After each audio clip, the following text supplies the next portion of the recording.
الحمد لله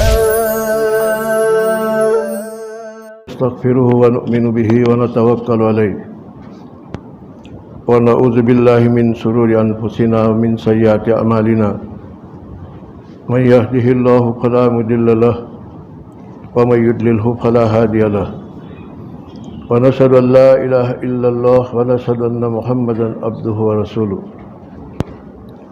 علماء کرام اور برادران اسلام، ہم کئی ہفتوں سے باتیں کر رہے ہیں کہ حق سبحانہ و تعالیٰ نے بہت بڑی نعمت دی ہے رمضان، اور اس کے مقاصد بیان کر رہے ہیں. دیکھو، ہم سب آج نہا دھو کے آئے، بدن کے میل کو صاف کیا. تو میل دو قسم کا ہوتا ہے. ایک تو بدن کا میل، اگر ہم بدن کے میل کو صاف نہ کریں تو طبیعت پر اثر پڑتا ہے، موڈ نہیں رہتا ہے، گھبرائی طبیعت رہتی ہے. لیکن جب آدمی غسل کرتا ہے، صفائی کرتا ہے، اچھے کپڑے پہنتا ہے، تو طبیعت میں جان پیدا ہوتی ہے، نشاط پیدا ہوتا ہے، طبیعت موڈ میں آتی ہے. اسی طرح انسان کا نفس اور روح ہے، اس کا بھی میل ہے، اور یہ بدن کے میل سے زیادہ سنگین ہے. کوئی آدمی ہم کو بلائے، بڑا آدمی ہے، تو نہ دھو کے جاتے ہیں. ہمیں تو مرنے کے بعد اللہ کے دربار میں جنت میں حاضری دینے کی ہے. وہاں رحمان کے فرشتے ہوں گے، انبیاء علیہ السلام ہوں گے، نبی پاک علیہ السلام خاتم الانبیاء ہوں گے. تو بدن کا میل سے جو بدبو آتی ہے، اس سے زیادہ نفس اور روح میں جو میل ہے، اس کی بدبو آتی ہے. تو ہم باتیں کر رہے ہیں کہ روزے کا مقصد اس نفس کے میل کو صاف کرنا ہے، اور اس کی بنیادی اور کلیدی بات یہ ہے کہ انسان خواہشات پہ کنٹرول کرتا ہے. تو جتنا خواہشات پر کنٹرول کرے گا، اتنا وہ اللہ والا بنتا جائے گا، نفس کا میل دھوتا جائے گا، روح پاک ہوتی جائے گی. اور قرآن میں ہے کہ ان الابرار لفی نعیم، صاف ستھرے لوگ، یعنی بدن کے اعتبار سے نہیں، روح کے اعتبار سے، نفس کے اعتبار سے. قد افلح من زکاہا، جس نے نفس کو صاف کیا میل سے، وہ کامیاب، ان کو جنت ملے گی. تو جنت میں جانے کے لیے ضرور ہے. تو اللہ کی کتنی بڑی نعمت ہے کہ رمضان کی برکت سے اللہ آپ کو دھو رہا ہے اور نفس پر قابو پا رہا ہے. تو بات یوں چلی تھی کہ سب سے پہلے اپنے میں صبر پیدا کرے. حدیث میں آتا ہے کہ آدمی ایمان کے بعد سب سے بڑی دولت سے جو نوازا جاتا ہے وہ صبر ہے. ایمان کے بعد صبر سے بڑھ کے کوئی دولت نہیں ہے. جب اللہ میاں کسی کو صبر کی دولت سے نوازتا ہے تو فقیری میں بادشاہی کرے گا. وہ فقیر ہے، کچھ نہیں ہے، لیکن اس کے دل میں شاہی جذبہ ہوگا، اس کو کسی سے کوئی مطلب نہیں ہوگا. اور اگر صبر نہیں ہے، بے صبری ہے، تو دنیا کی ساری دولت ہوگی، پھر بھی بیچارہ فقیر ہوگا. فقیر، اس کے اندر احتیاط ہوگا، لپک ہوگی، لالچ ہوگی، اور غلام بن جائے گا کروڑوں کا. تو یہ سحر صبرین، دیکھو دو نعمتیں، کھانا اور عورت. انسان کی زیادہ تر خواہش ان دو کے ساتھ یوز ہوتی ہے. تو روزے میں اللہ نے کہا کہ کھانے کا نہیں، عورت کے پاس جانے کا نہیں. اب خواہشات پر جتنا کنٹرول ہوگا، وَلِمَنْ خَافَ مَقَامَ رَبِّهِ وَنَهَى النَّفْسَ عَنِ الْهَوَىٰ فَإِنَّ الْجَنَّةَ هِيَ الْمَأْوَىٰ. قرآن نے فیصلہ سنایا. قرآن فیصلہ ہے. قرآن کی آیت کیا ہے؟ اللہ نے جو فیصلے کر دیے وہ سنا دیے. جیسے پارلیمنٹ میں فیصلے ہوتے ہیں، پھر سرکار سنا دیتی ہے میڈیا پر. تو اللہ نے جو فیصلے کیے، وہ فیصلے قرآن نے ہم کو سنا دیے. قرآن نے کیا فیصلہ کیا؟ جو اللہ کا خوف پیدا کرے اور خواہشات پہ کنٹرول کرے، ان کو جنت مل جائے گی. پھر وَلَكُمْ فِيهَا مَا تَشْتَهِي أَنفُسُكُمْ، پھر وہاں جی چاہی چیز ملے گی. یہاں اس نے اللہ کے لیے خواہشات پر کنٹرول کیا، تو وہاں اس کی خواہشات جو مانگے وہ نعمت ملے گی. وَلَكُمْ فِيهَا مَا تَشْتَهِي أَنفُسُكُمْ وَلَكُمْ فِيهَا مَا تَدَّعُونَ نُزُلًا مِّن غَفُورٍ رَحِيمٍ. اللہ نے فرمایا کہ وہ مانگے، اس کے آرڈر پر چیز حاضر ہو جائے گی. اس کی دل اچھا تمنا کرے، وہ چیز اس کو کیا ہے، وہاں مل جائے گی. اب صبر اور خواہشات پر کنٹرول یہ کلیدی چیز ہے نفس کو دھونے کے لیے. اس کو شہر صبرن، رمضان کا مہینہ کیا ہے؟ صبر کا مہینہ ہے. یوں تو اللہ کی بہت ساری نعمتیں ہیں. میں کہا کرتا ہوں کہ مکان بھی نعمت ہے اللہ کی، لیکن یہ روزہ 100 میں یسر ہے، 100 میں عسر نہیں. اس میں آسانی رکھے کہ چلو 2 نعمتیں چھوڑو، کھانے کی نہیں، عورت کی نعمت چھوڑ دو اور پانی پینا، تاکہ تم کو میری نعمت کا احساس ہو اور شکر اور صبر پیدا ہو. ایک آدمی شام تک پانی نہیں پیتا ہے، شام تک کھانا نہیں کھاتا ہے، تو اس کے اندر کھانے کی نعمت کا احساس پیدا ہونے لگتا ہے کہ میں تو روز کھاتا ہوں، ہم کو پتہ ہی نہیں تھا کہ اتنی بڑی نعمت ہے.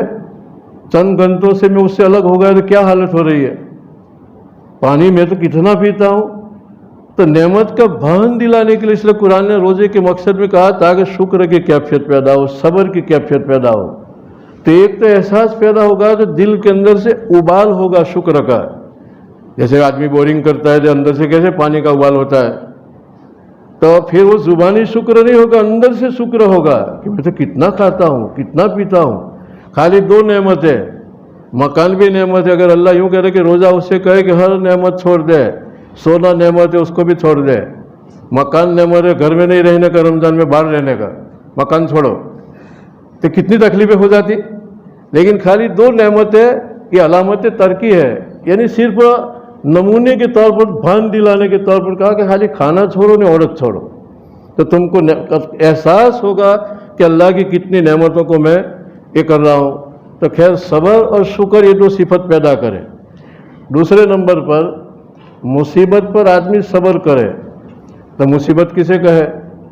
اللہ نے جو نعمتیں دی ہے، ناشکری سے کوئی نعمت سلب ہو جاتی ہے تو مصیبت بنتی ہے.